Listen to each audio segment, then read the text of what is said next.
Assalamu alaikum and welcome to the Oasis Focus on Finance show. I'm your host Shafiq Morten, and as always it's a great pleasure to be with you. Today we are going to be discussing the topic of education. It's a topic that's close to my heart and I'm sure it's close to yours as well.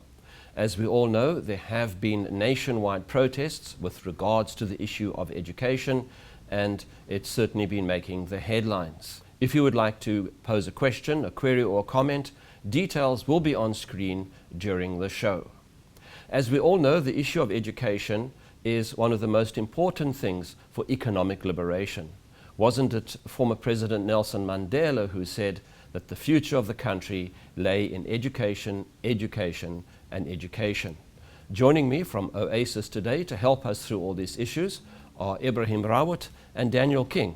Assalamu alaikum and good day to you gentlemen. Walaikum salam. Hi. Daniel, let's start off with you. Fees must fall. It's been a viral hashtag that's been doing the rounds. But how would you see our general overlook, our general landscape of education in South Africa? How would you understand it? One of the things that's most interesting about South Africa's education system is the amount of money that we spend on it through the public purse. Relative to our peer group, we sit at the top end at 6% of the total economy being spent on education, and that's just through the public sector. One of the things that makes us really different from our peer group is the amount that we spend on the primary education level as well. At almost 50%, it's relatively high, and to an extent that probably reflects our needs as an emerging economy, as a relatively young, vibrant population. We do tend to require focus in that area as well, but it also potentially highlights the financial strain faced by our universities in general. The tertiary education sector only gets about 14% of that public expenditure on education as a whole. So with the massive demand that we've seen for university education over the last 20 years, that's some of the tension that's emerged since 1994. Another interesting characteristic of our education system is the amount of that expenditure that goes to teachers, wages and benefits. At 80%, we also sit relatively high compared to our peer group economies.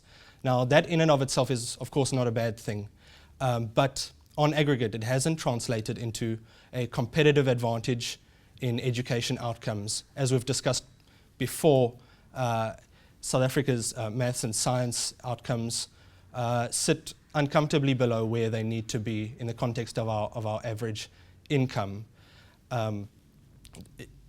It in part reflects a lack of productivity in the schooling system, but also we believe a lack of a learning culture in the average South African household.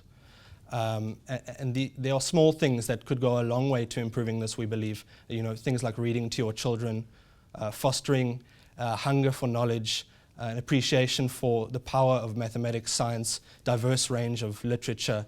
These are some of the small things that we believe could make a huge difference to education outcomes in South Africa, in addition to improving the formal schooling system.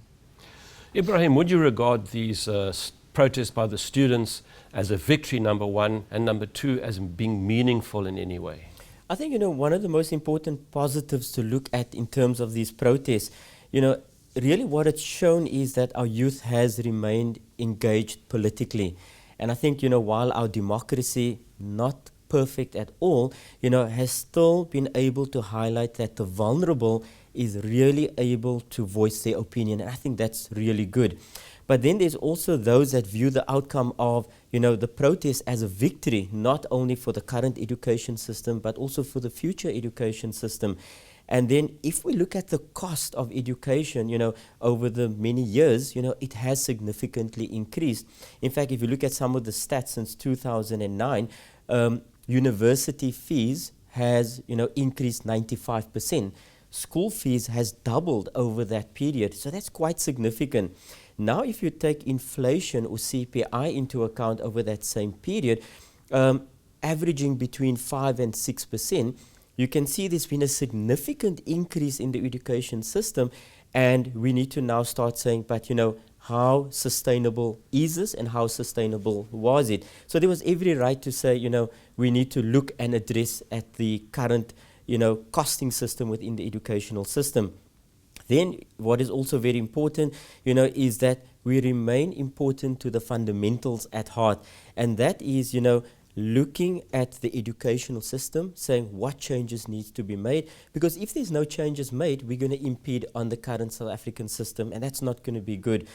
Then, very important, Shafiq, and this is to all those individuals that's out there that, standing up for their rights. We need to be mindful of the fact that, it's a very critical time. And we need to look at what is critical at this moment, and that is your exams. Yes, we have now gone through a phase where we're saying this is what we stand for, but we should not be, ignoring the fact that we must not write exams. We can't. Then I'm going to say, what we achieved in terms of, not having to increase fees, which is good, versus, the cost of not qualifying, I'm going to say it's a tragedy at the end of the day. And I think that's going to be quite important. Daniel, if one looks at the protest, yes, the students have been protesting about fees, but it goes deeper than that, doesn't it? Because after the fee issue, you've got the issue of debt. They have to pay back loans. And then there's the big one after they've qualified, they still have to find a job. Now, obviously, this has an economic impact.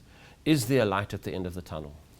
I agree. Certainly one of the most fundamental issues is that after you've received your qualification, it now becomes difficult to find a job in the first place. Youth unemployment in this country is as high as 50%. The general unemployment rate, including all members of society, is at 25% on an official basis. So that's clearly a constraint on growth after you've received your education. At the end of the day, employment growth will require GDP growth. Now, South Africa does have the potential to grow at rates in excess of 3.5%, should we address some of our domestic constraints. Ironically, the unemployment rate may not fall as quickly as you would expect, even if we start to hit these rates of growth over the next 5-10 years. And that's just because as your economy becomes more robust, your society becomes more confident, there are more people looking for jobs. So just on a statistical basis, we may not see the unemployment rate decline rapidly from 25%, but all in all, you will see employment growth. And as long as we can address the binding domestic constraints such as your electricity, your labor disruptions, etc., you're going to make quite a big dent in that issue. And the luxury that we have is that these issues are well studied, they're identified, we know what needs to be done, and all that's left is implementation. Now, Daniel, okay, there is an air of optimism that you've expressed there, but we do have a no-fee increase right at the moment. So how do we look at a funding solution, a funding resolution in terms of this? Yeah, the public budget is not really in a position to be taking on massive additional expenditures. So in the short term, what that's going to require essentially is a shifting of resources within the already approved budget. The alternative is to also look at efficiencies, which the government could and is doing in their own expenditure. But as I said, in the short term, the proposals are going to have to center around shifting resources from one department to another or within a department, such as the proposal that is being tabled at the moment within government.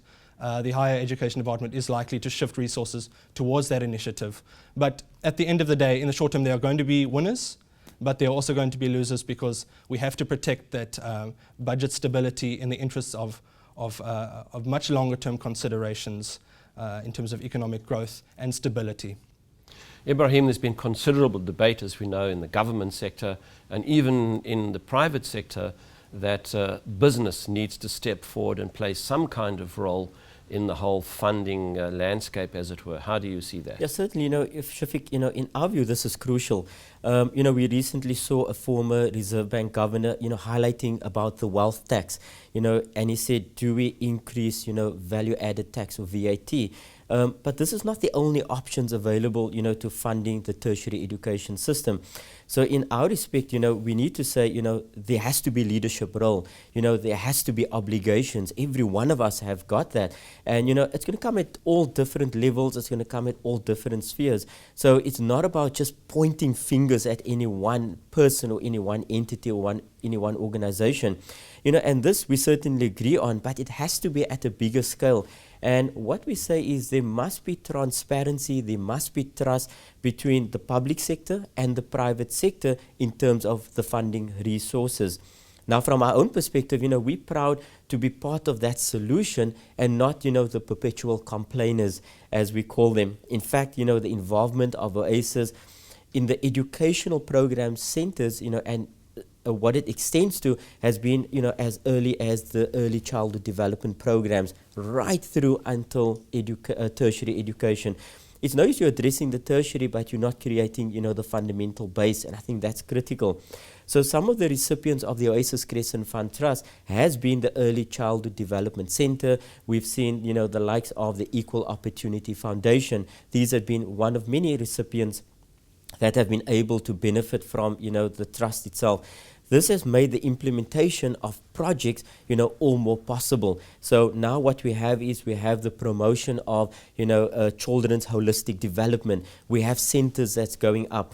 We're starting to see, greater systems that's been put in place in terms of equipment.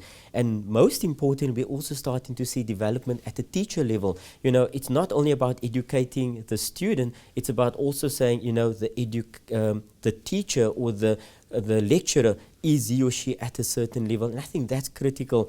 So, this is what we've been able to undertake in terms of funding, but through the correct channels. Last year, we also actually launched the Oasis bursary program through the Oasis Crescent Fund Trust as well.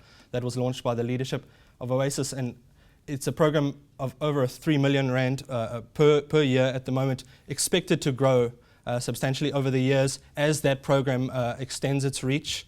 And we actually encourage all our high school and university students to go onto our website, oasiscrescent.co.za, to have a look at how you can apply for those bursaries.